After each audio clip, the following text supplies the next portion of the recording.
গোপন তথ্যের ভিত্তিতে জানা যায় আজ 26 আগস্ট 2025 তারিখ মঙ্গলবার সুন্দরবনের কুখ্যাত ডাকাত করিম শরীফ বাহিনীর সদস্যরা ডাকাতির উদ্দেশ্যে সুন্দরবনের সেলা নদী সংলগ্ন তাম্বুলবুনিয়া খাল এলাকায় গমন করে সকাল 6টায় কোস্টগার্ড বেস মোংলা কর্তৃক উক্ত এলাকায় একটি বিশেষ অভিযান পরিচালনা করা হয়।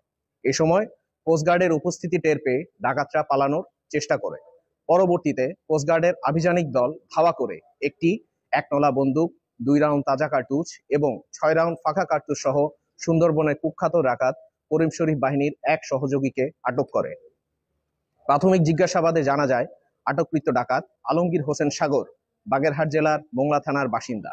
সে দীর্ঘদিন যাবৎ করিম শরীফ বাহিনীর সঙ্গে ডাকাতি এবং ডাকাত দলকে অস্ত্র, গোলাবারুদ ও তাজা রসদের মাধ্যমে সহযোগিতা করে আসছে। আটককৃত ডাকাত ও জব্দকৃত আলামতের পরবর্তী আইনানুগ ব্যবস্থা গ্রহণের কার্যক্রম প্রক্রিয়াধীন রয়েছে। সুন্দরবনকে দস্যুমুক্ত করতে কোস্টগার্ড ভবিষ্যতেও এ ধরনের অভিযান অব্যাহত রাখবে।